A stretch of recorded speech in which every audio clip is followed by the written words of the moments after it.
Ladies and gentlemen, this is Jonas Anthony, CH Melchett, and welcome here to this little introduction here before we get to the main video. This video here was made in a podcast style with me and my good friend Hapless. So this video is going to be quite extensive. I'm going to put down timestamps in the first comment so you guys can jump around to the subjects that you find interesting. This is a new format for Hapless and I. We tried to improve the sound from last time we did one of these, so I hope you guys can hear it different. And please, guys, interact, leave a comment. What do you think? What are your thoughts on the things we discuss in the new updates? And we're really looking forward to reading your comments and interacting. And at the end here, I would really like to thank everybody for their support and their encouragement. And I really hope you guys enjoy this, and I'm looking forward to seeing the next one. Bye-bye. Ladies and gentlemen, welcome to this walkthrough of the recent updates to Rising Storm Vietnam. I'm here with Hapless. Good evening, Hapless. Good evening. So we're going to be looking through here the different change logs, and we're going to start out with the planned changes for 2019. This stuff here came out a couple of days ago, actually January 14, and it's January 27th or something like that, isn't it? 25 today, January 25 today. And so we had a bit of time to think about this. And so Hapless, your first impressions of this, if they start by congratulating everybody with a Happy New Year. Yeah, that's nice, you know. Yeah. And then they start going into to what about X? Do you want to start out there, Hapless, and read out for us? Yeah, so Tripwire says, you're probably wondering where's the M113, are we getting any new fun toys? And the answer is yes, stuff is coming, and we'll probably tag a bit on the end of this later when we look at the Trello page and the roadmap. Mm-hmm. In this update, at least, Tripwire is saying, we're not here to talk about that, we're here to talk about some other stuff. Yeah.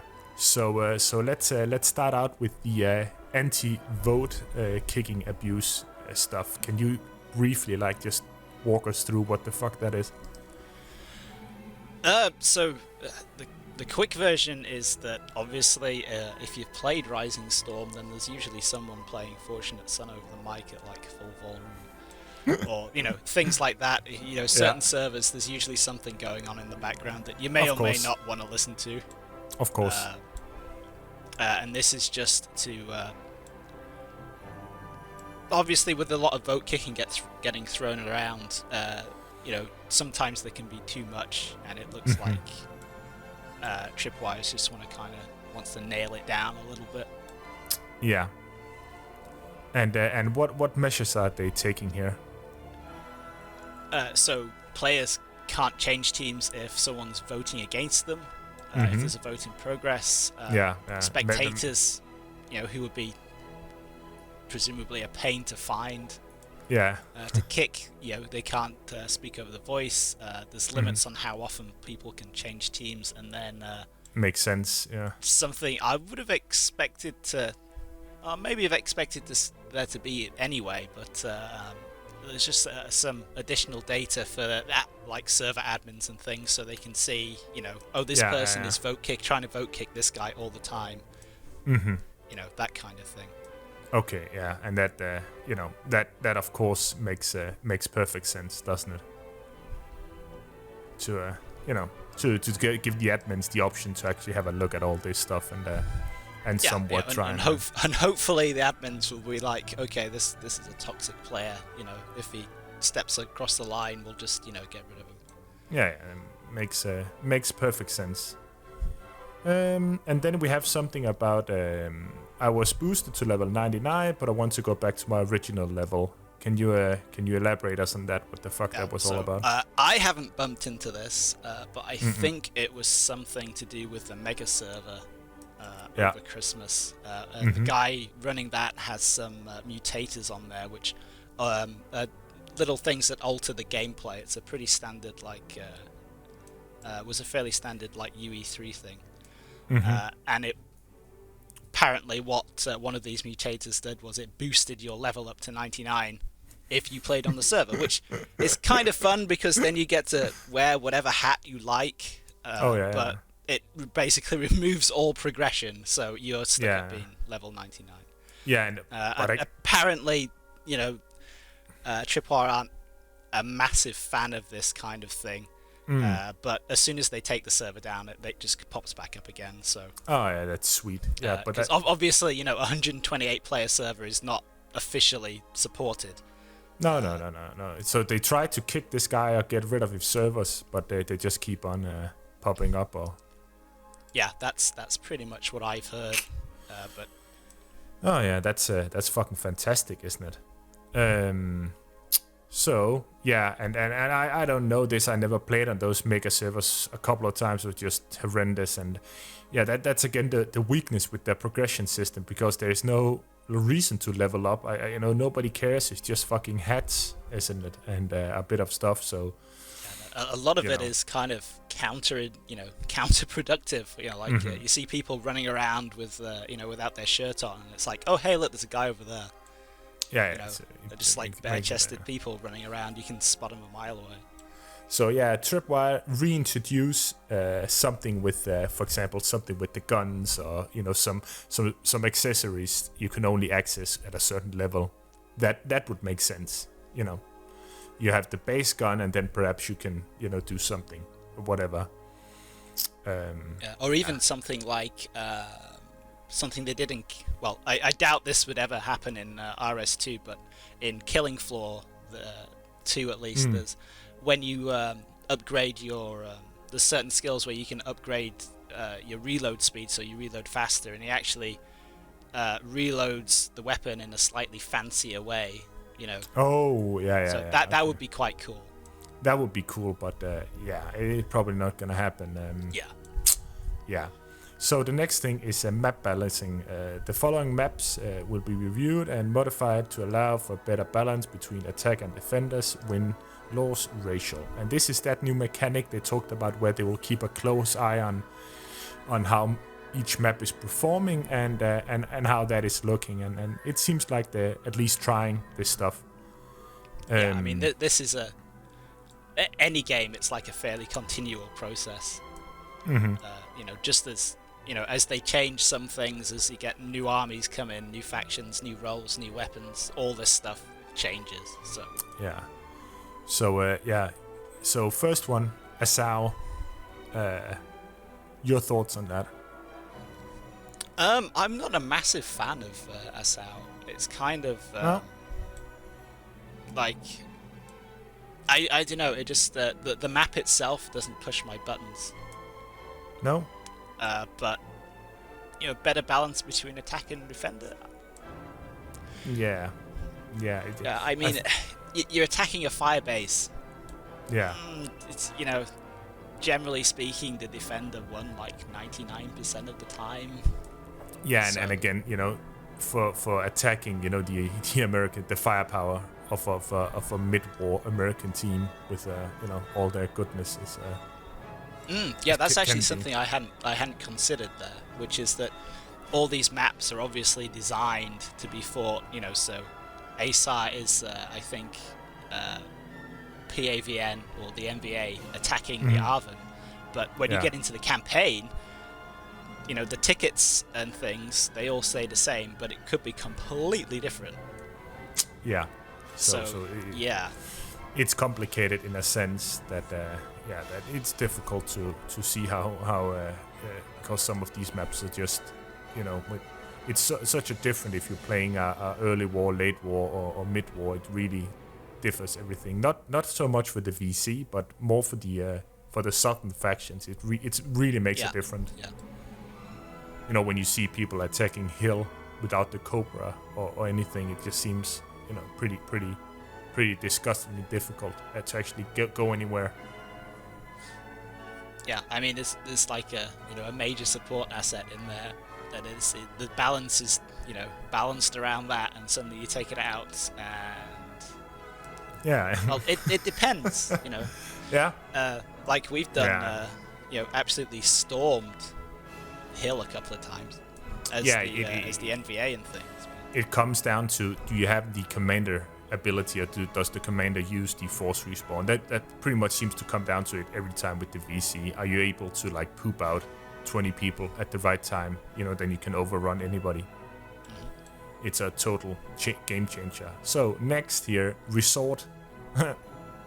Like, what the fuck? Like, who? Yeah, why would this ever be a good idea, right? Yeah. I mean, we talked like back in the way back in the beta about can you have a helicopter assault map that actually, is that going to be playable? And the answer is no. No. Because resort runs in two ways, as I see it. Number one, you have a good Cobra, and he just annihilates everybody, and they take it, in 15 minutes, game over, because the Cobra simply just comes in and just uses because of the islands and the terrain, that it's slightly, it's curving upwards, so the Cobra can come in some very shallow attack runs, and just totally annihilate everybody. Or it goes exactly the opposite way, that Americans are just coming in, drop one Cobra or one Huey at a time, and just getting shot down like crazy. Yeah. And you even see early war resorts where there's no Cobra, right? On the campaign. Yeah, I think in the vanilla campaign at least, I think it got taken out because obviously you can't swap the sides. It doesn't work. No. So the VC just have like a picnic on that little island. Yeah. So that's just terrible. Yeah. So that's just a fun map. It's like it's a bit like any of the other maps in good old Red Orchestra. It's just it's fun. There's maybe some stuff you could do with it on the level design side to make it functional, but at the same time, then you'd be taking a lot out of the hands of the players, and then that's like, it becomes boring. It does. It's fun once in a while, but So that's just how that ball drop balls. So and Lao Valley. What are your thoughts on that? And remember, this is the territory version. It is not supremacy. Oh, the territory version. Oh, okay. It can be a real struggle for the attackers sometimes. Mm-hmm. There's a lot of ground to cover, and it's a bit like Song Bay territories or Hue City territories. Mm-hmm. Hue City supremacy. The map wasn't designed around that to begin with, so it's kind of, it's good to have more maps. We always like more maps, but at the same time, it's not, designed around it, and it feels like that when you play it. It seems like, especially on B point, I think it is when the US, the VC are attacking up those rice paddies, and like the Americans almost feels like they have continuous support units or support coming in. It just seems... You have a good commander who's like staggering his support. Like, you get hit by something like every 2 minutes. Napalm, and then a little bit later the RT, then the spooky, and then the napalm again. Yeah, so if you time it correctly, if you time it correctly as the US commander, you can pretty much have something every 2 minutes, and then you really need be lucky. Of course, you can outflank like crazy as the commander and actually come up behind the enemy. I've done that a couple of times, like go through the valley, the literal valley down on the riverside, and come up behind B, and actually be able to run up to B and spawn people in. But that entails a bit of luck, right? So you have to avoid the spawn waves, or just simply be lucky. And that's not skill. Yeah, and then when you get through B as the attacker, you've got to take C, and C is like a classic reverse slope. There's like C is just like, what the fuck? You have to come across that river or that bridge, or you have to come across the up the hillside, and down round through the paddies, which are completely open, or over the ridge line, which means you get shot, or terrible idea there. Just make new maps and just let the supremacy maps be supremacy, and don't do that other stuff. Just it doesn't make any sense. Quang Tree. Thoughts? We kind of like Quang Tree, whatever whatever it's called with the Citadel. Yeah. Mm-hmm. But again, I think attacking it as like the VC or the MBA, it's well-timed use of a sneaky commander and the ambush mechanic. Yeah. And when that doesn't come together, it's a hell of a struggle. Yeah, and as I found out a couple of times, it's actually more dangerous actually being the Americans defending or the southern side defending, because it's so difficult to actually drop napalm and artillery in front of the objective, because the places where you can place artillery is so limited, so it's almost impossible. Especially on the church, the front cap. Yeah, exactly. So it's almost impossible not to get team kills. It's like friendly fire kick. Yeah. Yeah, so it's a bit like you get that bridges vibe, don't you? You can get stuck on A and B on bridges. It feels like kind of the same thing, or on what was it called, like Gumrak Station. Yeah. So yeah, it's but again a beautiful map, fun, different. You just need to be aggressive as the attackers, really, especially as the VC. But you can get some really good stuff out of it, and I enjoy it immensely. Yeah. Long 10. Yeah. Yeah. I can never see anything on Long Tan. No. No. It's like, it's nice that we have a night map, but light enough to see a little bit more. I don't. Maybe it's my settings, but again, steamroller if you ambush in the right place. Yeah. And yeah, fun map, looks beautiful. It just seems like if you like it's never like this. Of course it's always sometimes it close, but it doesn't. There's no like nice progression. It's always like either it's really clutch or it's just it's just something just seems off. So nice. So what do you think? What should they do? Like, I don't know. It's difficult for me, not as a map designer, to know what they should do, but I don't know. It's you do some map design happens. I've dabbled a little bit, yeah. Yeah. I think just some of the classic stuff is missing. Like the first point, for instance, you can flank left, you can go up the middle, or you can go right, and there's not really much else because it's quite open. And going up the middle is difficult because you just got the craters for cover, and you have to go from crater to crater, and that's unhealthy. The smoke actually on the smoke tends not to actually help at all. Yeah, it's just attracts. If you get in front of it, then you're silhouetted because the smoke is still very white. Yeah. So it's. Yeah, it's so just. Yeah, if you're fighting an enemy team that can pin hold the flanks down, then you're gonna suffer a lot. Yeah, it helped a lot when they took down the cap time of A. That's like incredibly fast to cap. So that makes sense. Fun. Just. Yeah, perhaps needs some more buildings or some, I don't know, some fog perhaps, make it more foggy, or I don't know. Difficult to say. I vote flares. Yeah. So now we come to like the rotten testicle of Rising Storm 2, Supremacy Hue City. Like, I've literally never had a good game on that. No, me neither. In fact, I've barely played it. I've probably played it like less than 10 times just because it's just don't like it. It's just dumb. It's just dumb. I hate it. Hate it. I mean, drop it. You could probably do some kind of Hue City supremacy map, but not on the territories map that they already made.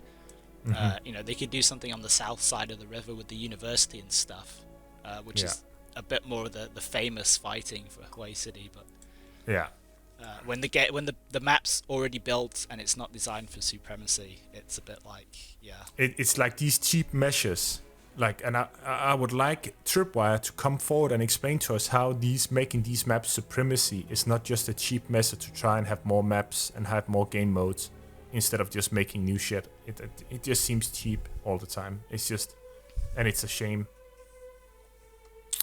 So yeah, whatever. Get away from this shit. Just make new maps, right? That's at least my thought on it.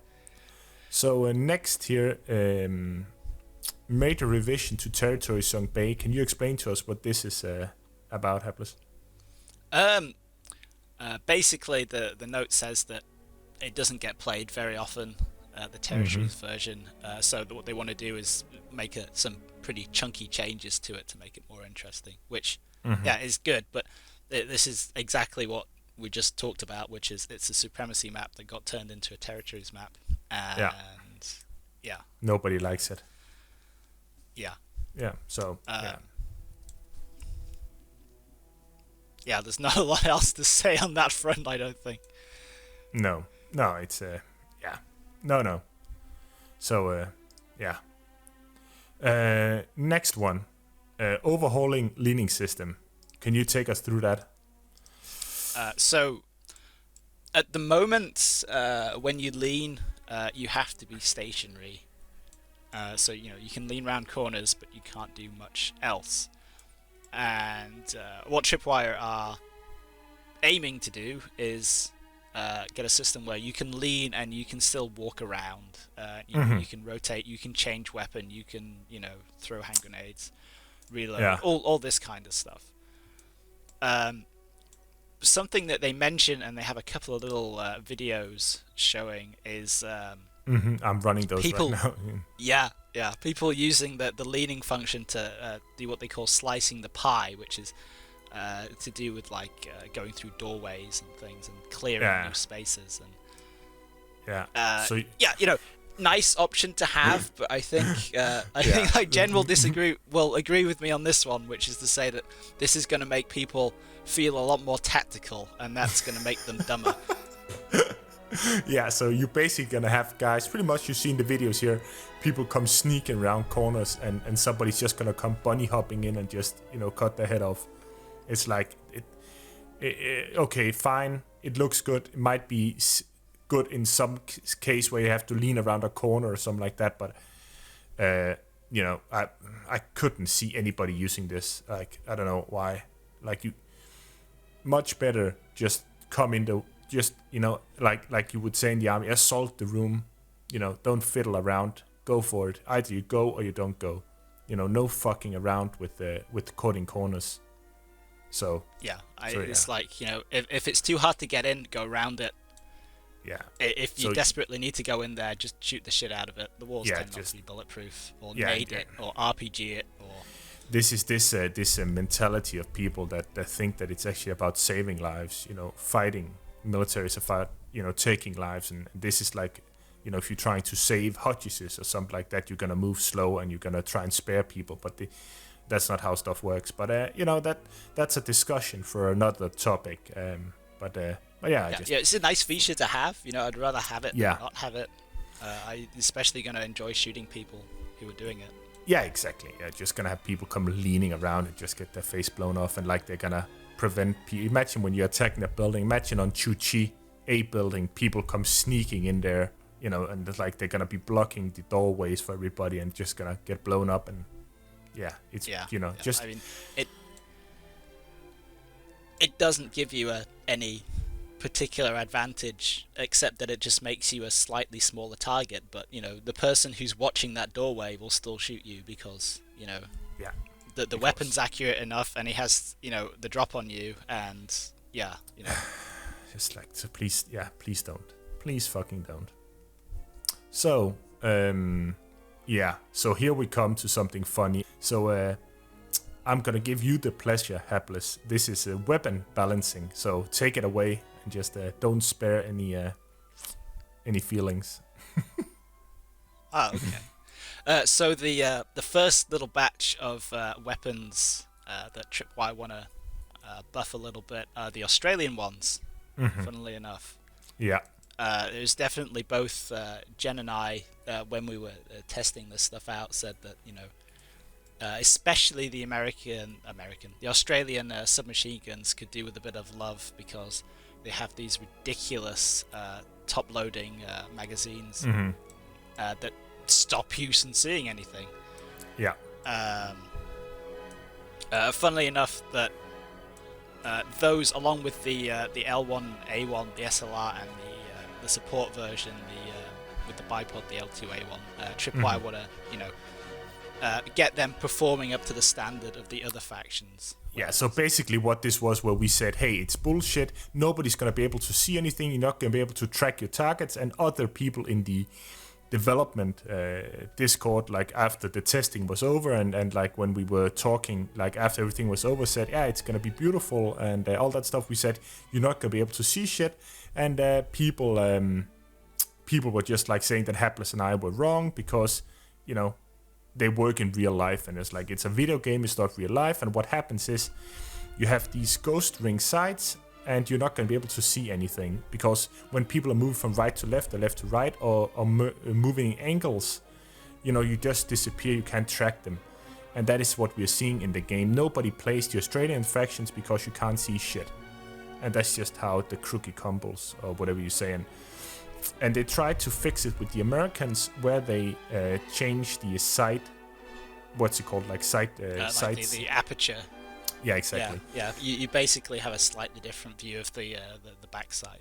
Yeah, so they changed that so the weapons were useful, and the same thing is gonna happen here. And the submachine guns and that shit is just gonna go out the window pretty much, because it's. They're probably gonna make. You can change that backside as much as you like, but you're still gonna have a massive rectangle cut off, because the magazine is in your face. What I think they're gonna do, they're gonna turn down the recoil immensely, so you can hip fire them or something like that. That's what I think. Or perhaps they're gonna make them so they're a bit candid, like so you're shooting them a bit on the side or something like that. Yeah. Something like that, probably. It's just ridiculous. We said it from the beginning. It's just, there's no surprise here. We said it, and people disagreed and said we were, So let bygones be bygones, and said, we are gracious people. We are not saying that we were right, but we were right pretty much. So other weapons that need buffs, they talk about here. First one, the American revolver, basically. Like a revolver that shoots the same cartridge as the 1911, has the same barrel length, but it's like you might as well just fart somebody in the face.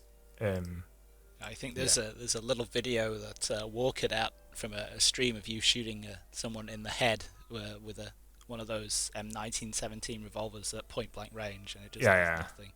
Like dings the helmet, and the guy doesn't even notice. Yeah. So it's just yeah, and I really love the delay. But yeah, if Tripwire is watching, what I want, please introduce the Dirty Harry revolver. Like, give us a 5.5-inch Smith & Wesson 29 Magnum revolver, because just for fun, just give us that. Give us the Smith & Wesson 29 5.5 inches, please. I mean, at least then you would have something, At the moment, why would you take the revolver if you can have the Colt? Yeah, more bullets. The 45. You get more bullets. It's semi-auto. You don't have to mess around with it. Yeah, but it kills people when you shoot them. Yeah, the only pistol that is better is, of course, what's it called? Like the high power. Yeah, the high power. That's just like fucking like a submachine gun. It's a most powerful pistol ever. It rivals the fucking C96, doesn't it? So it's beautiful. Yeah, it really works. Then is the MAT 49. That's an interesting one, because I like the MAT 49. I don't know why. We call it almost Master Race because it's really good. Just as long as you take the Vietnamese version in 9mm instead of. In like Soviet 7.62. Yeah, of course. Yeah, you take it in the smaller caliber, so it's just burst fire like crazy, and it's just perfect. Yeah, and you flip the sights to 200, so you have a decent sight. Flip the sights to 200, and you have a decent sight. The same thing with the Thompson. Okay, Makarov pistol. I don't know why. perfect pistol. 1911, I don't get it. Performs, why would you use a pistol? And again, grease gun. Same thing as all the Australians' weapons. We told you guys it was going to happen. You can't see shit, and that's just the way it is. SKS, it just feels weird to me. It just feels fucking weird. I don't know. I don't know what it is. It might just be because of the different... it just fires the little Soviet 7.62, doesn't it? Not like the... that it's kind of a bit weird that it's like, the NVA equivalent to the M14, and, the M14 is much better than it used to be. Yeah. Give us the SVT and AVT, please, with the scopes. Just give us that back, please. And then you come to the, the carbines, the M1 and the M2. M1, I don't even want to talk about. It's, the small magazine, the small cartridge, the bad sights. The sights are the same. You have those rear aperture sights. They work beautiful in real life, but in a video game, you can't see shit. I'm a bit more, lenient on the M2 because of the 30-round magazine, right? Mm-hmm. And the full auto, that helps. And the full auto and hip fire. So not much to say there. Claymore. I don't know what to say.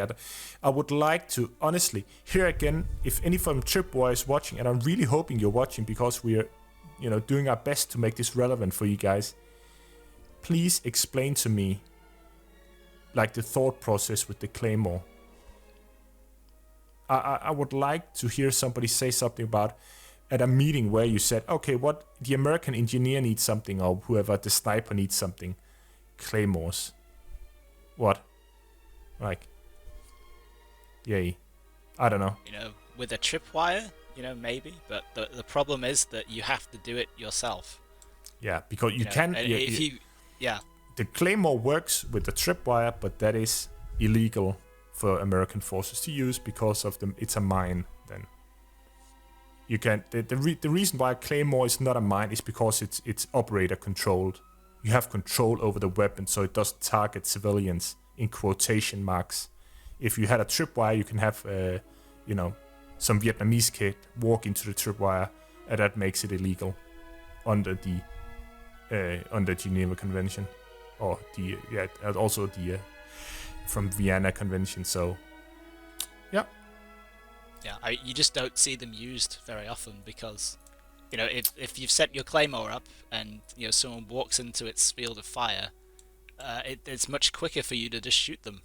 Yeah, and it has a purpose in the real life. You use it for defensive position. If you hear somebody outside, you can just click these things off and they'll destroy everything. But and they're perfect for ambushes and that stuff. But in this game, useless. I would love to see what they figure out with that. Perhaps if you can throw them, that would be funny. Right? Yeah, I mean, you hope it ends up facing, the enemy and not you. Yeah, that's the fun part, isn't it? Maybe if you could just tie them to, other players. Oh, that would be fun.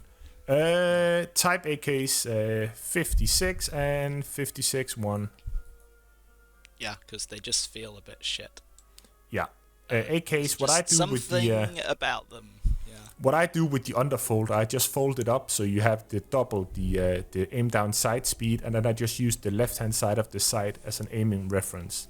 So it's like when they did something with the MG42 to make the hip fire more difficult. You just have to get used to it. So I'll say, take the Type 56 with the folder and just, yeah. And then we come to the bar. Yeah. I really don't play with it. It's interesting. I kind of like the BAR. You just whack it on the slow firing rate, and then you kind of have a full auto M14, which is pretty controllable. Yeah. I just with the rolls where it's available, I just take the shotgun. Yeah. So it's like it hits this weird place. You have it as the engineer, and as the engineer, I take the shotgun, You have it as the machine gunner. As the machine gunner, I take the one with the 200 round belt.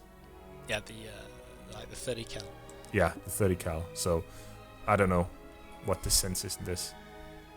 So it hits a place where it means nothing. I think they should do like they did in Rising Storm 1.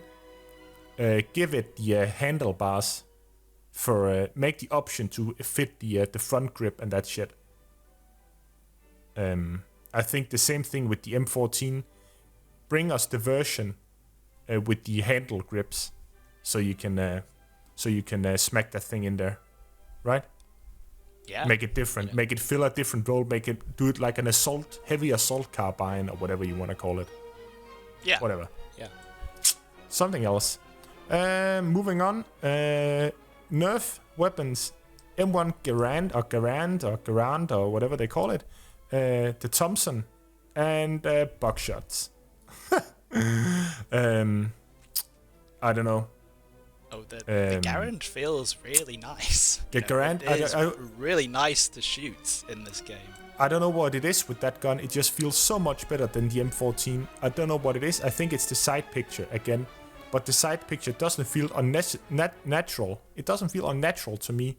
So I'm dead accurate with it and can just drop people all day, all night with that gun. Thompson, like again, please put the rear sight up to 200, and just aim chest high. Just smack the Thompson sight up, and you all of a sudden you have the best submachine gun since the PPSH, right? Mm-hmm. Buckshot, yeah, you saw I did my shotgun video. It's really good. Yeah. Yeah, I mean that's they just want to tone all these down. Yeah. Just a bit. So one of the problems with the Garand is it's really good, but it was superseded by things like the M16. In the game, the M16 is like artificially jumps around a lot more than it should do, which is how they kind of decided to balance out the fact that everyone's got access to an assault rifle. And you go back like 2 generations to a 8-round semi-automatic, big 7.62, and it's amazing because it's not doing anything freaky. Yeah, and it's just exactly. It's predictable, it's accurate, and it's just like you drop people all day, all night. It's like it has that SVT feeling to me. Yeah. And again, it's funny because it's 30-06, so it has that bigger cartridge with a bit more powder in. But of course, like it's World War II type powder, so the M14 in 7.62 has better quality powder, so the velocity is almost the same, So it should do kind of the same thing, but I just feel like the M1 much more powerful. It's just a feeling, right? Mm-hmm. So moving on, sniper scopes. Basically, if you saw my sniper video, the sight is almost up at the top. That's realistic. People are complaining because it feels unrealistic because it's just looks weird for people's eyes, so they feel like they have to aim lower. And I in myself, I feel like sometimes I shoot the ground more often because the sight seems to be so high up, so I feel like I have to compensate by going low, so I shoot the ground. So I think this is a good thing. Ro2 settings. It's funny enough with this game, Hapless, as I think it's they try new stuff, but they just go back to Ro2 settings. Yeah, we kind of keep seeing that every now and again, don't we? Yeah, it's just like, oh, we gotta go back to Ro2 damage model. Oh, we gotta go back to this. And even it's so funny because suddenly, Ro2 maps, let's do some of those. Yeah, because I remember in the beginning they said, oh, but the damage model in Ro2 was so difficult and was so broken and shit, so we can't use that. But then it's like, okay, back to Ro2, and okay, whatever. I'm not a game developer. I know nothing. I just have an opinion. So I don't know. Yeah. So moving on, loadout changes. So let's jump into the early war one, 65 to 67. So do you want to take us through the changes, Hapless? Just start from wherever. Yeah, left to right. Makes sense. Yeah, there's not a lot going on, particularly with the Americans. stuff changing in the early war. With the US Army, they get the M16 a bit earlier, and then the Radioman doesn't get an M14, and the commander has an M16. It's we're not dealing with major changes here. No. There's a little bit of difference with the Marines. Yeah. So the Marines, as these things go on, the Marines are starting to get a bit more different from the US Army, just to separate them out a bit, which is good. So they lose the point man loses a carbine and he gets a Thompson. The engineer loses the grease gun, and the M37 shotgun gets the BAR and an M2 carbine, and then the Radioman loses a lot of options, just like the commander, and they get M14s because the Marines are a bit more M14 like than the army. Yeah, it's just that was their basis, right? And they start to feel a bit more Arvin. So this is like the breach. The Marines is the breach between the Arvin and the army. Yeah, basically. Yeah. The Aussies, there's no changes except they lose the M60 for the machine gunner, and they just have the L2A1, which I think when they came to Vietnam, they didn't have the M60, and then they realized how bad the L2A1 was, and just stole a lot of M60s. But it's really good in the game because you have a better sight, you have a better rear sight than the A1, and you have a 30 round mag, and you have full auto. So just better, better. Yeah. Yeah, the Arvins, nothing's changing. The MVA, they're getting the rifleman at the bottom of the pile is getting the Mosin, which we like. The scouts losing the shotgun and getting the Mass 49. Yeah, so that's the new. The Mass 49 is a new weapon. Yeah. It's an old French rifle. Yeah. So it's like 7.5 millimeter. I think 10 rounds in a magazine. Yeah. Bolt action, right? Semi. Yeah. Semi. Yeah. And there's a couple of variants of this. That are in the lineup, but for the MVA, it's just the sniper gets the sniper version. They were all apparently fitted with a rail you could put, or a little dovetail you could put. You're talking about the Pavin, PAVN. Yeah, PAVN. Or the MVA, whichever one it is. Yeah. The machine gun gets the RP46, which is belt fed. I can't remember off the top of my head. It's like a... Isn't it just the pizza gun just with a belt? Right? Yeah, that's what I thought. It's just the DP, but without the pizza. Yeah, it's just the DP with a belt, basically. Yeah. Yeah, so but that's the difference. Then you're gonna fire the full power cartridge now instead of the AK round.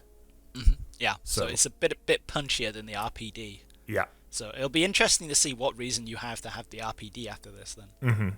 Yes, sir. And then you, the mass sniper, and just go ahead. Yeah, the MVA commander loses the MAT 49, the SMG, but that's about it. Yeah, but gets the AK, Yeah. The NLF, you get that French MAS 49 rifle down at the bottom again. The Scout gets the Mosin and the M1 carbine. The machine gunner gets the BAR now. Which is another interesting one. That's gonna have, if I had to pick between the DP28, the M1919, which is the belt-fed 30 cal, and the BAR stays in the box. I like the DP for the hip firing, and it's nice and quick, and the other one is has a 200 round mag. So I'm not sure why I would want the BAR for that. You saw my intro, the last video, where I hosed down 3 or 4 helicopters to continuous fire with just like, okay, no problem. So make the BRR again, make the BRR an assault version, put on a foregrip, like in the last game.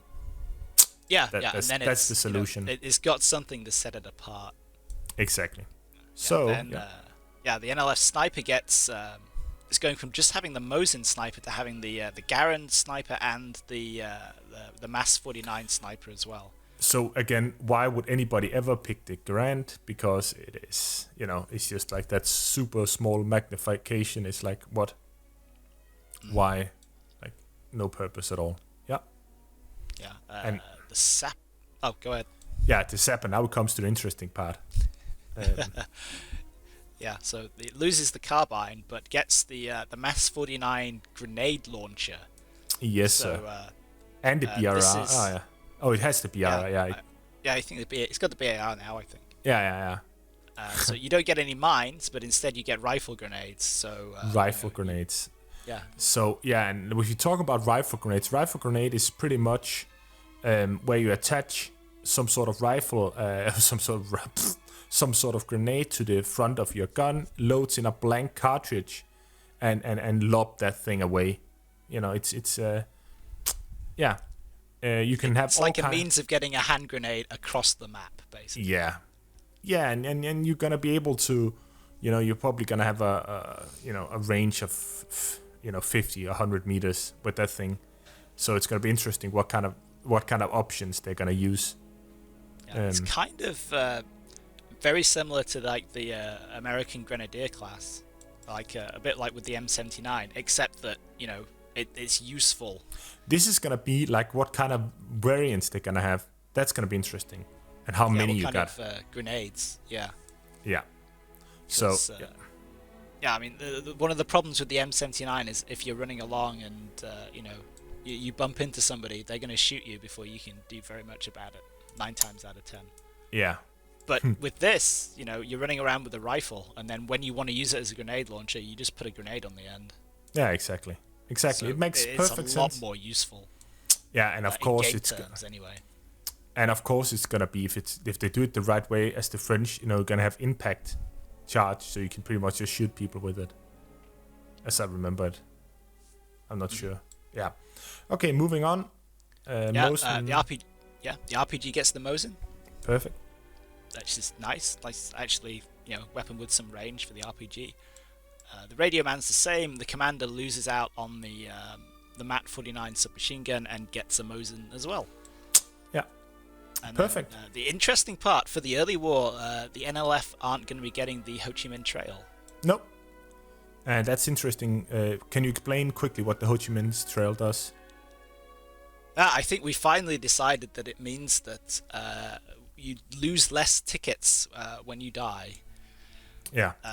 There was a point where we thought it sped up the respawn time a little bit. Yeah. But it does. I'm not. Yeah. Yeah.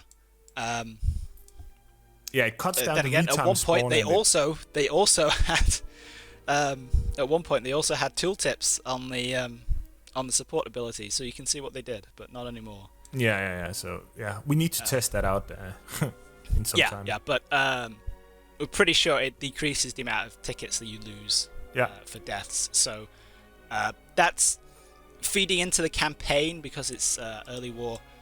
Mm-hmm. That's going to make it a bit more easy for the Americans to grab territories at the start. Because obviously when you go into a grey territory, an unoccupied one, you can only be the VC. Oh, but do you think this is Ho Chi Minh Trail? Do you think it's the Ho Chi Minh Trail on the campaign map or in the game? Or in the... That's the question. I'd have thought in-game. Yeah. Because otherwise, you wouldn't be able to play as the MVA at all. No, you're right. Moving on rapidly here to mid-war, 68 to 72. Just take it away. Yeah, I don't think we need to go through in like massive detail like the first one again. So the US point man gets a carbine. The engineer's losing an M14. So it's basically upgrading of the Americans, and the Marine Corps with the Grenadier class gets the M16. So and you get a bit more. Yeah, you get a bit more differentiation as well. So the American grunt loses the M14, but the Marines keep it because they hold on to everything for longer because they get no money. Yeah. But there's still some of the roles are still phasing out the M14. So again, you got some difference between them. Yeah.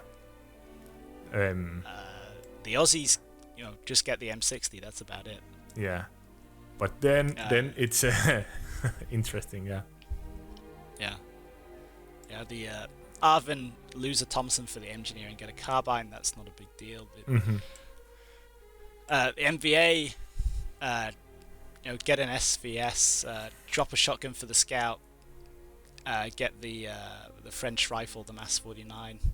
Again, we're not dealing with major changes here. No, it doesn't seem there's anything really that's so interesting. It's like, a bit more variation in between the different roles and things, but nothing dramatic. No. Let's move on here. Late war. Oh, and late war, that's 73 to 75. Yeah, so the Americans, the Marines, and the Aussies have left, and it's just the ARVN. And they, they get some shinier new stuff and lose some old stuff. Yeah. So the Garand's gone. There's more M16s hanging around. There's the XM177. That's about it. Yeah. And again, same sort of thing going on with the MVA and the NLF. Some of the older stuff is disappearing and getting replaced by newer stuff. And again, I want to, the Scout, Parvin Scout gets AKM. That's a big thing. Yeah. The more AKMs, the better. The happier we are. Yeah.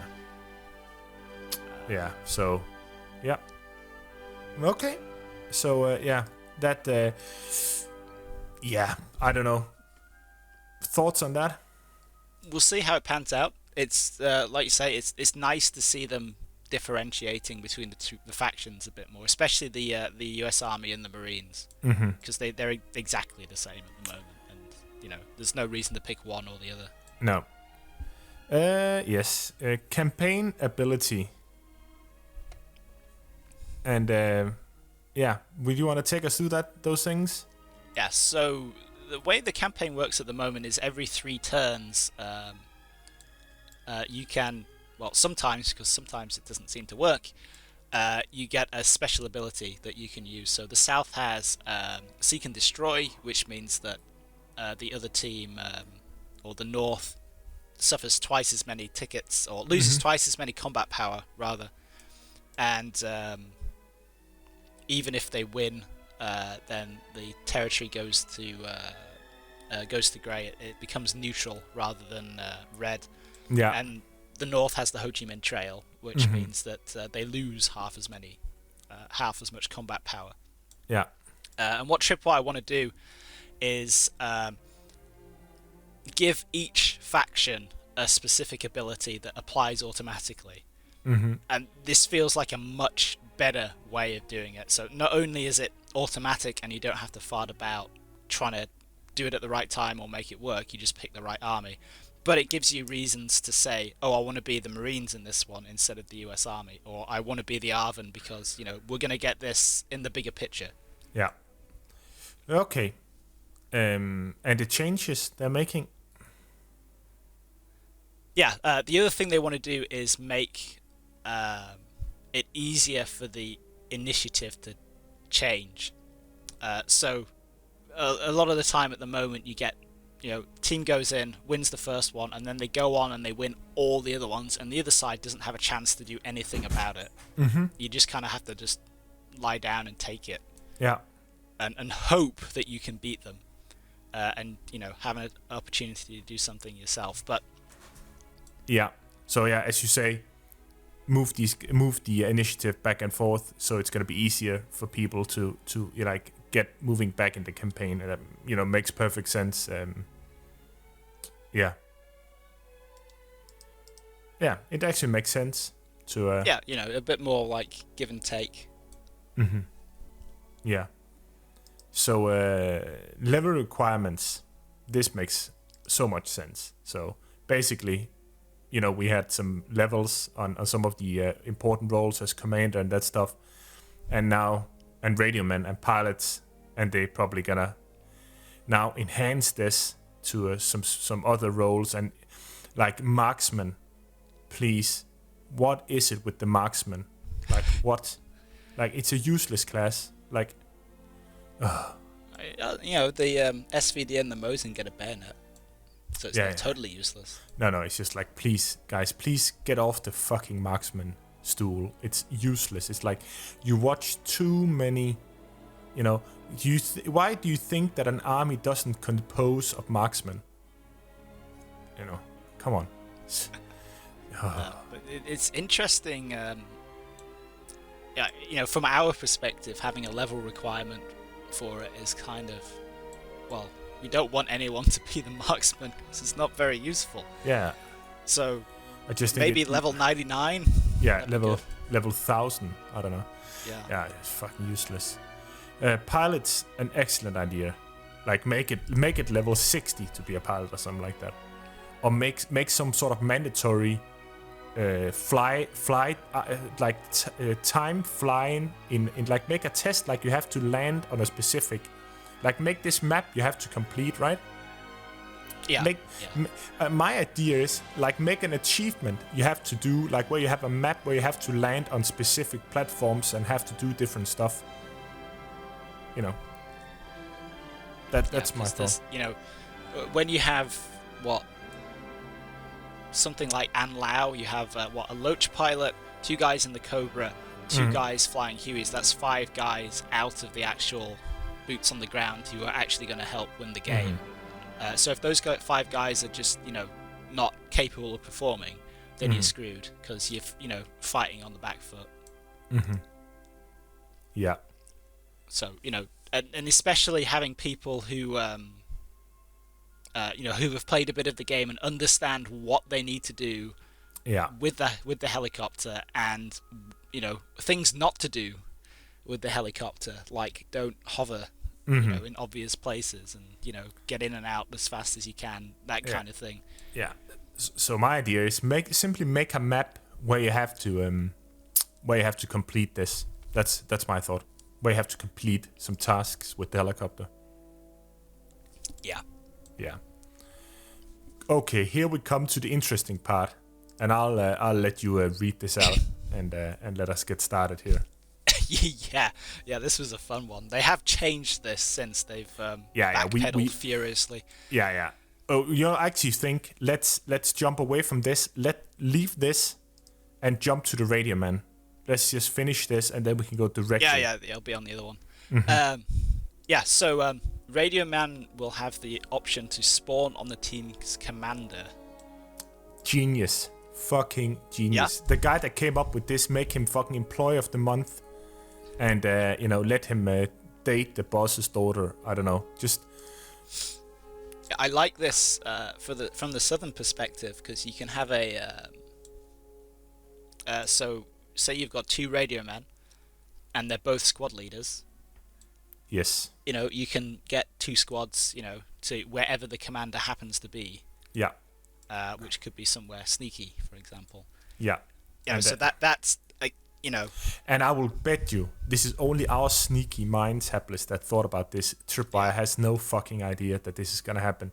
That you need to make sure to get commander, squad leader stuff, and then you can just start popping people in. Genius. Yeah. Yeah. So we like that. We like that much. But obviously, you know, the intended purpose that, you know, you can spawn. You know, the Radioman where he's actually going to be useful immediately is obviously useful. All this, it's all this Roger stuff, pretty much, right? So. Yeah. Roger. Changing the Cobra ammunition, basically the grenade launcher under the Cobra goes from 30 to 60. From 230 from 50. And makes sense. Again, it's one of these things that I think's, you know, difficult to balance, because, you know, you can have games where your Cobra pilots are potatoes and they do nothing, and then you have other games where they're amazing and they just fly around destroying the tunnels. In my opinion, it's often the pilot that's the crucial. Yeah, but at least, you know, you can't spam quite so much. Yeah, if you wanted to limit it, give the pilot lower counts of rockets, that's where you could change something. Or make the reload time for the Cobra longer at the spawn. Make them flechette rockets or something, so they're just anti-personnel. Yeah, exactly. Yeah. Or exactly. Make it 50-50, like flechette and high explosive. Just you can start playing with that. And I have, as we talked about, the next thing that's gonna come is the anti-aircraft sight for the Dushka. Remember we talked about this a long time ago. That's the thing. That's how they're gonna change that. That's how they're gonna update the guns, the anti-aircraft guns. Yeah. So, now we're gonna come to something. So Tripwire made this update here. They made it on the 14th, and then they made this, and everybody saw it, and Reddit basically exploded. Like, there was like nerdgasms or whatever you call it, like in all the basements around the world. Kids refused to come up and eat their supper with their parents because they were furious. It was, the gaming world was shaken by this. So Tripwire, let's see here, pretty snappily made a comeback on this and tried to explain what was going on.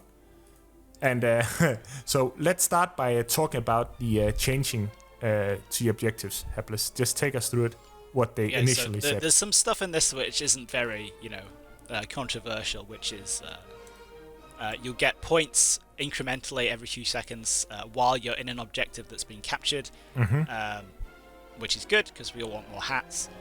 Squad leader and squad bonuses will be allowed to stack, which means that if you have a whole squad in an objective, you'll either cap it faster or it'll be harder to take. So that's good. That encourages the team play. And to slightly balance this out, objectives that are already being captured, when the attackers leave the point at the moment, the progress snaps all the way back up to the top. You lose all your progress pretty much immediately. And what Tripwire want to do is make that progress drain out slower, so you can, you can have a sustained effort. It doesn't just, all your progress doesn't just evaporate because Private Butterfingers dropped a Willy Pete grenade on everybody.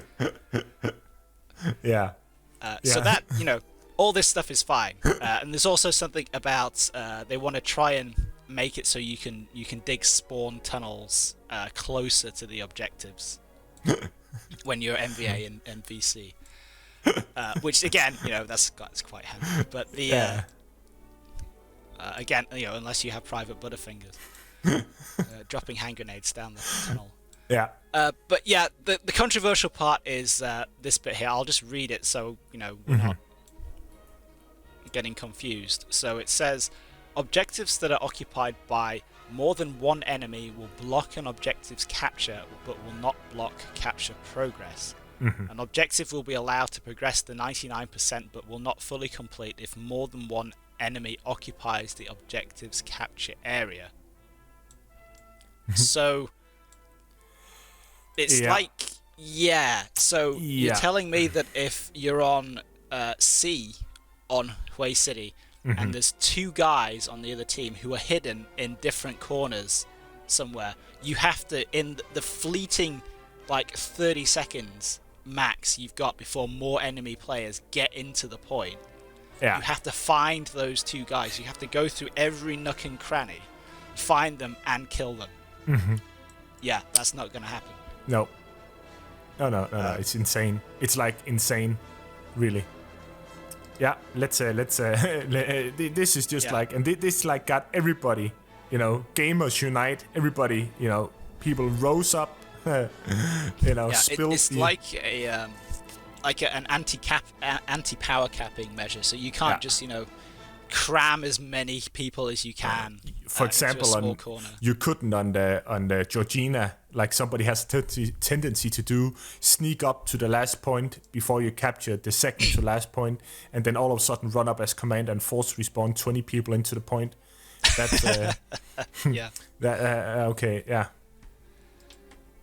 So let's continue. So the concept was that would be a complete stall out.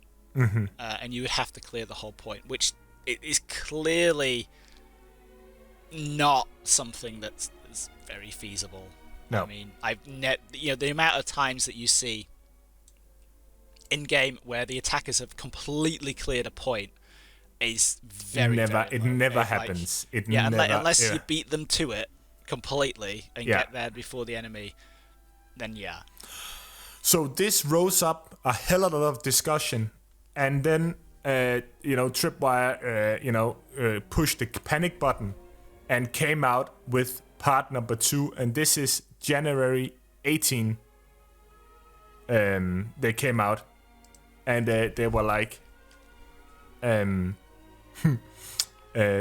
they came out with this, and so it's like it came out on a Friday, and let's take it from objective blocking here, Hapless. Just you're doing good. Let's just take it. It's essentially Tripwire said that the last comments we made on this caused some controversy. Yes, and that was due to the 2 or more enemies in the cap being a placeholder value, and they shouldn't have put it in. It somehow slipped by into the wide open world where we can all read it. And what they're aiming at doing is you would have to have a significant number of defenders compared in ratio to attackers before you would block completely a capture, which I can get. Try and read this. Our goal. Our goal is to prevent instances where an objective is captured by the attackers when the defending team had a significant amount of forces in an objective, for example 10 or 20. The value we use for determining the block will most likely be a percentage value based on the number of friendly forces the attackers have in the objective areas, and defenders would need to match 50 to 75% of the attackers' forces in the objective area before a block would occur. Which is more reasonable. And you can still cap it up to 99%. You can't just take all of it. So so it makes sense. You can't just push in all your guys, and the enemy might have a couple of new players that don't get into the cap, so you're not going to lose the cap, but the attacking team still have the option of actually pushing and clearing out some people, and then they can cap the last bit. Right? And then if you mix this up with the other objective mechanics that they were talking about in the other point, where you lose progress slower and you cap stronger if you have whole squads and things in, then we'll see how it pans out, but it's not like, it doesn't set the alarm bells ringing like the previous point. No. So and then they say here we got they have not finalized these values. So they're of course gonna test it in the CTB. That's the closed testing beta. Yeah, so they're gonna test this out. Then they gonna they goes to the helicopters here. Yeah. So the one of the problems, I haven't played the Cobra turret or the Cobra gunner very much, but definitely when you're the door gunner in the Huey, you can't hit anything. No. So what they're trying to do is change so that the weapon rotation for the M60s is going to be independent of the helicopter's rotation, which basically means that if you're aiming at something, your sights will stay on it. It's not going to be affected by the motion of the helicopter, which is basically going to make it actually useful. Yeah. Yeah. So it's going to be easier. So this is like kind of to equal up what they scared all the Cobra pilots with this nerf. So now they're giving a bit back. How effective it's going to be, I don't know. But... And now we come to a part that I don't know what to say, but this is improving North Vietnamese camouflage ability. So this is the kind of thing where you have to lie still to avoid the recon. So they're gonna change. So instead of you having to stand still for 3 seconds, you have to stand still for 1.5 seconds. But again, I've never thought where this is actually useful. Like, it's not useful because nobody references their map to find somebody like that. It's always dynamic. You rely on so much more than just a map and some value. Personally, if you look at my gameplay, I never spot enemies. I don't, it's like I either communicate over voice where they are. I basically don't spot them. Like, I've never done. because nope, Yeah, I mean, even from a gameplay perspective, okay, so the recon plane's up, and it might know where I am. It's not going to stop me running, so I can hide from the recon, because I'm going to be dead in like 10 seconds anyway. Yeah, it's much. The information's irrelevant. Even when you're the commander, you don't look at the map and say, okay, I want to bomb here because there's this bunch of enemies. You're just looking at general trends. Yeah, and you bomb on experience. Hey, this is where they usually concentrate, and you bomb that area. Yeah, because if there's a big mob of enemies in a stupid place that's not the usual place, it's like in or behind the objective, then who cares? Yeah, exactly. So you rather... What I usually do, I use the abilities to block an objective or clear the objective. Like either blocking the advance to the objective, clearing the objective itself, or blocking the defenders for getting back into the objective. So I really don't care about where the enemy are, honestly. Yeah, because we know. Yeah. So we know where they are, and if they're not where we think they are, then we don't care, because, Exactly. Yeah. But again, that's our perspective on it. Yeah. So other people have different views. Yeah, and really, a bit like leaning round corners. Some people might feel better if they're not getting spotted. Exactly. So, yeah, the real interesting bit is they're changing how squad tunnels are spotted by helicopters and recon. Yeah, that makes a difference. Yeah, it does, because at the moment they get spotted just whenever the recon or the Loach goes near them, which means that they get visited by the Cobra or by some artillery, and then they're gone, and you have to mess around digging the tunnel again. What they want to change is so that they're only spotted after a player spawns near it. Yeah. Which, is A, less of the time, and B, it feeds into the greater scope of the game. So if you're killing a lot of VC, you're more likely to find their tunnels. Yeah, it makes perfect sense. It's a genius. Yeah. Instead of just like a little bird just hammering full speed over hill and just pops all the tunnels, the Cobra comes in afterwards, just kills everything, and you lose the points. Yeah. But genius. This part. The other thing with the recon, nobody cares. Like, I don't really. I don't see how that's going to affect anything. No. Yeah, I don't know. So we have a wish list here. That the GOM, Grom mod, and the Green Army Men, I haven't played any of it, is gonna be whitelisted so you can get more hats. Yeah, it's essentially, it's not servers running the, I can't remember what the G stands for. The Overhaul Mutator and the Green Army Men. Yeah. They're going to count as ranked servers, so you get, hat points and experience. You get more hats, basically. Hats. I have nothing against the two things. It's just I don't care for the Green Army Men thing. I don't know. It's good. It's encouraging people to make more content.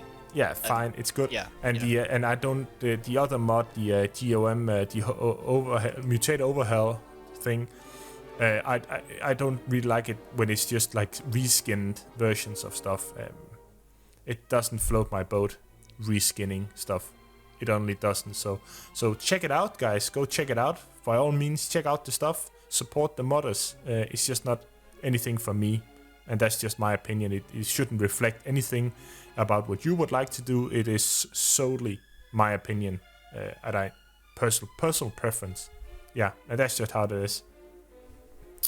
And then they have update coming up to 1.2.4, and we're so lucky, Hapless, that we can jump directly to 1.2.4.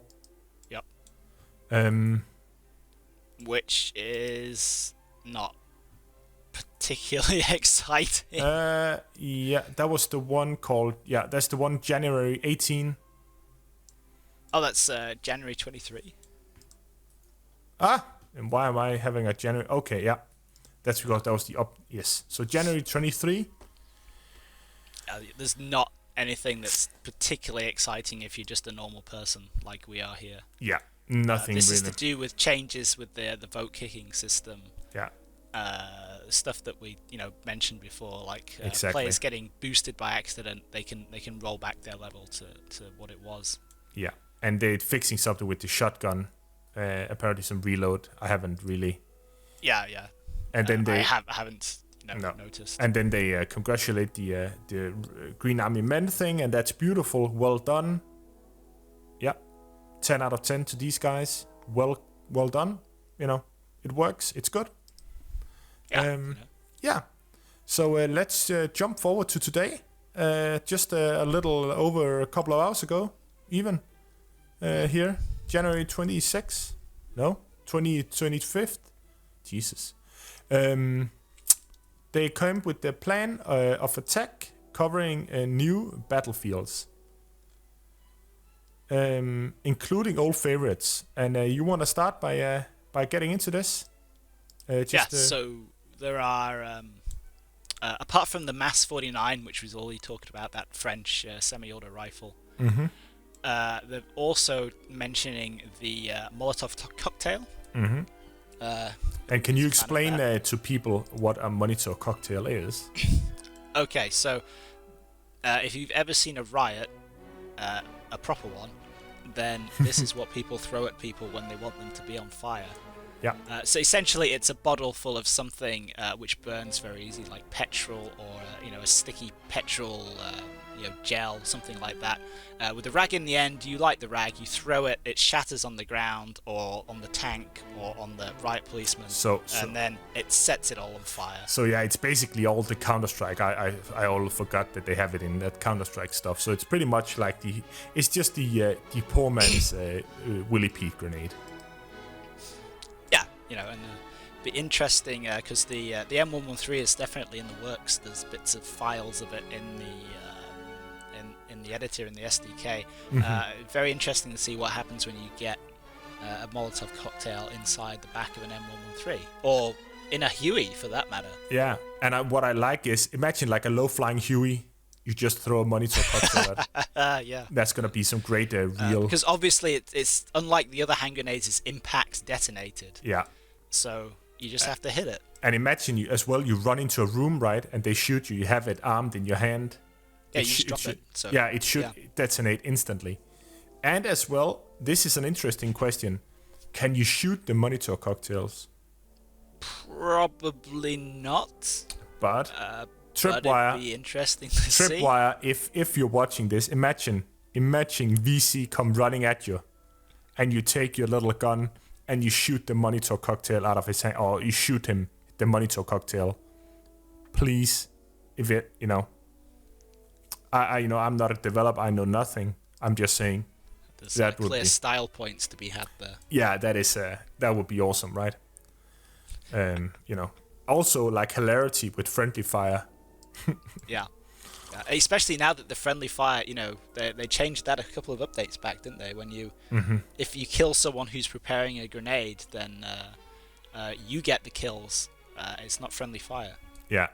So that perfect. So let's continue. Yeah. So they're also announcing 3 more maps. So the first of these we've got is the old Black April map, which you might have bumped into.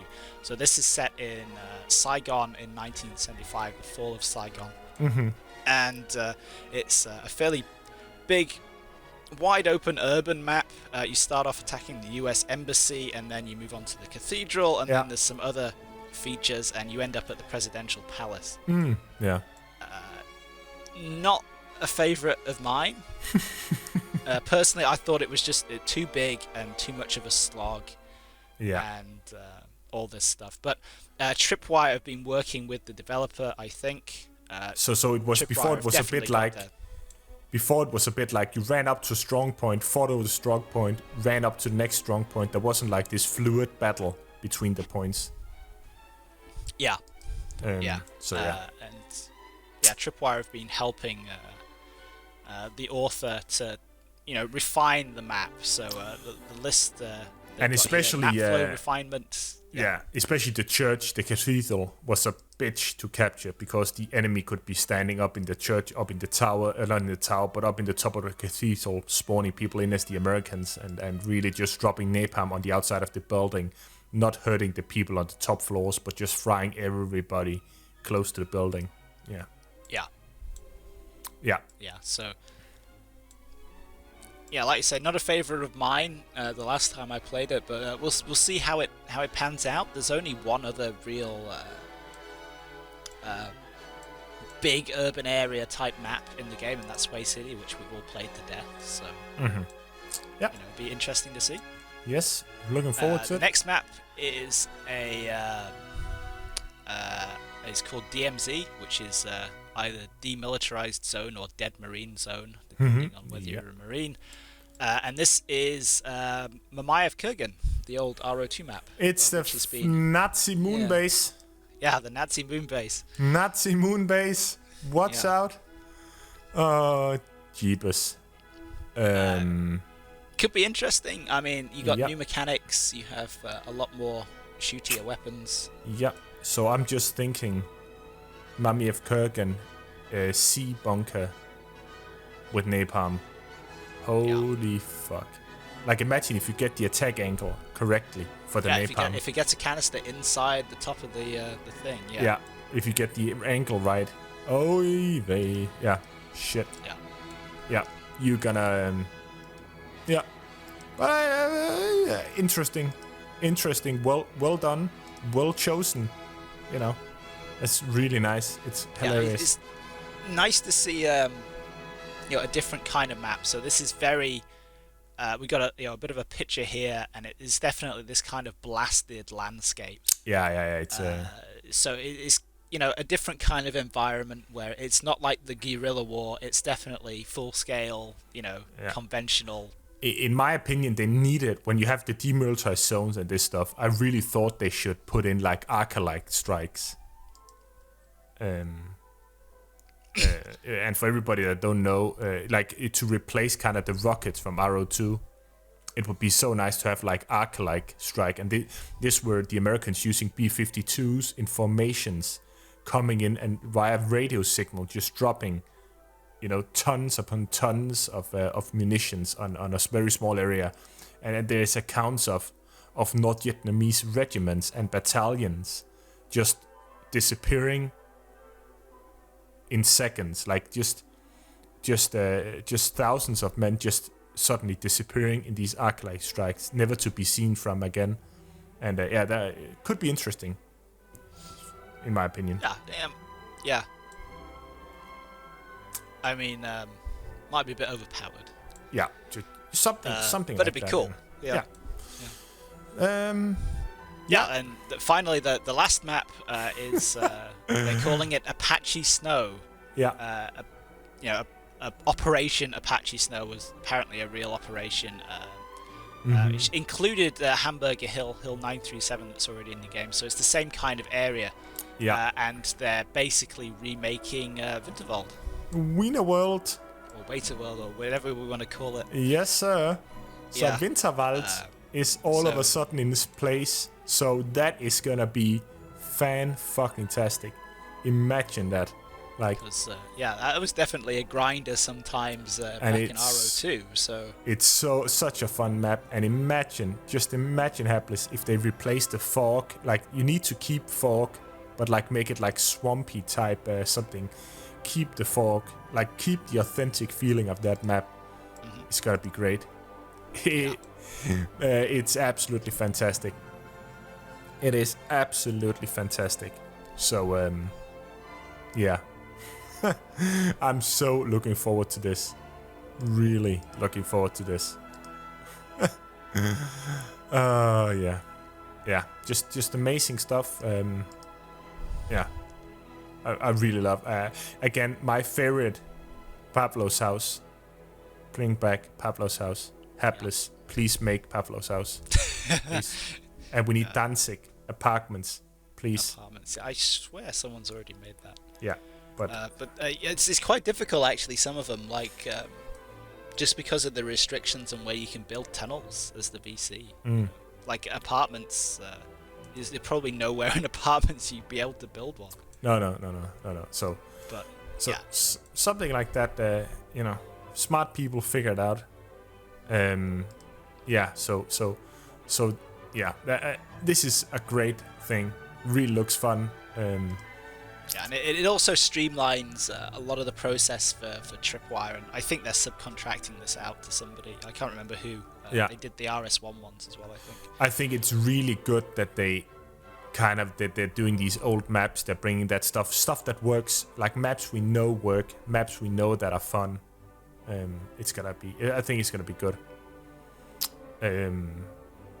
I just want to see a bit more of the weapons. I just want to see, like we talked about, a BRR assault version,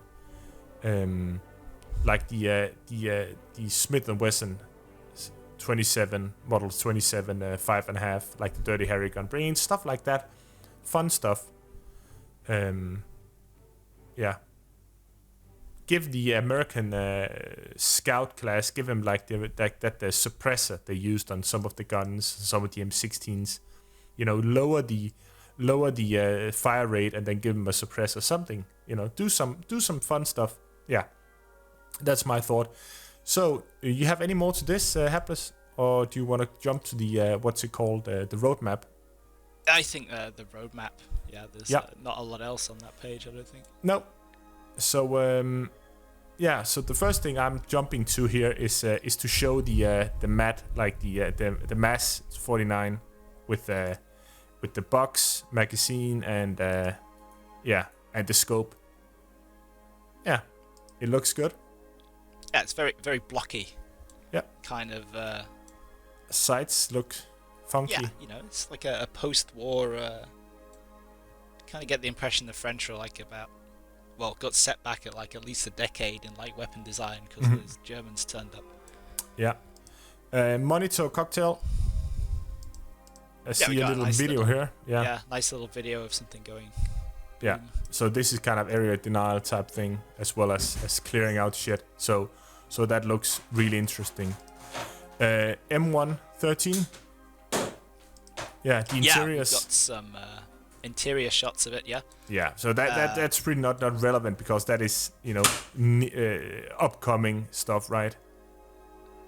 Yeah, perhaps. But it should definitely be coming because it's like you can boot up the SDK if you own the game, and you can have a peek around this. It's got the 50 cal and then the two M60s on the back hatch. I know there was a flamethrower version as well, right? Yes. Yeah. I think they bolted everything to it. Yeah. So the interesting thing is here how you're gonna if anybody remember, write down in the comments how long it took, what the survival time was for a machine gunner on a half track in Red Orchestra, yeah. Like milliseconds, like So, and then it's got a pretty impressive gun shield on the old. But yeah, it's the same gun shield pretty much. It's basically the same gun shield the Americans took from the half track, isn't it, from the Germans?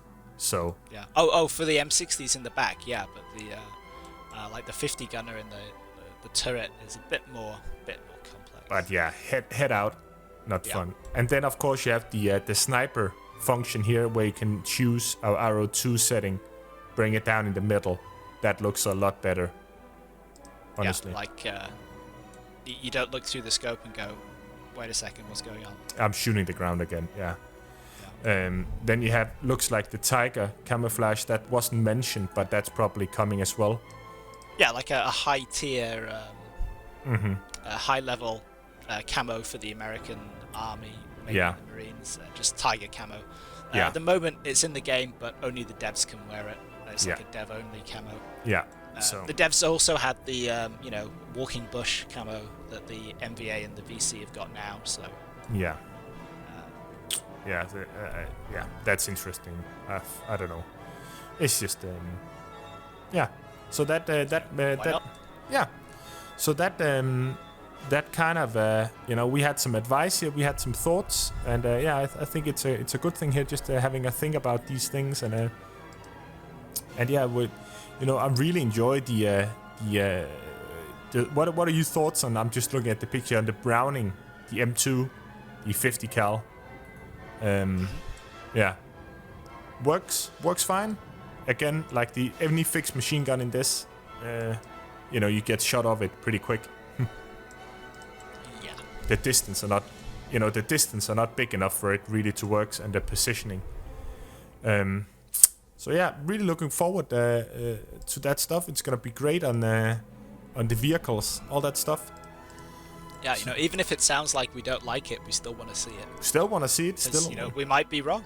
Yeah, it might be fun, and of course it's gonna be fun, and it's just gonna be this. This is what we love. We love this game. We loved Red Orchestra. We really love Rising Storm 2 as well. It's fun and enjoyable. There's just some things we would like to see. Just the more like Ro2 they make it without the bugs, the better. That's basically, we want an Ro2 in Vietnam without bugs. That's pretty much it. So yeah, we're probably gonna cover the ammo crate later. Just show people it here, but it's not announced yet when that's gonna be. But that's gonna be portable ammo. That's gonna be great for the RPG gunners and the thumpers. I don't know if it's gonna be for Arvin and VC as well. Oh, sorry, for VC as well, for the Northern faction. But who knows? For that at least. Yeah, I mean, separate the Souths out a little bit more, but I die before I run out of ammo. Yeah, but it's gonna be interesting for the RPGs and the thumpers at least. Yeah. And for the guys with the monitor cocktails. Yeah. I think they should give it like that's again their thought of actually differentiating all the factions. So it would be fun if the VC had a more mixture of hand grenades and monitor cocktails, right? Yeah, I mean, maybe if it was even randomized, for the VC, like you don't know if you're gonna have a hand grenade or a Molotov cocktail. Yeah, so stuff like that, and perhaps introduce some of the older Russian hand grenade type things as well. So yeah, I mean, I don't know what kind of hand grenades the French were using, but they probably ended up with a metric ton of them. Yeah, as well. You have it in the trap one. You have the old Russian F1. So yeah, put that in. We want more variety. The more variety, the better. That's at least what I say. So yeah, but thank you so much, Hapless, for stopping by. And if people want to listen more to your wonderful voice and see what you're up to, where can people follow you? It's just usually Hapless on YouTube. So there should be a link on General's homepage somewhere. Yeah, in the right-hand corner, and it should be right there. And I got to put it down in the first comment here on the page as well, so people can find you, Hapless. And you make a lot of good stuff, and I know you have some good combat mission videos coming up as well. That's going to be very, very entertaining to say the least. And you have a lot of good stuff on there. So I think that's it. And yeah, thank you, Hapless. Yeah, thanks for having me. Yeah, and goodbye, everybody. See you in the next one. Bye-bye.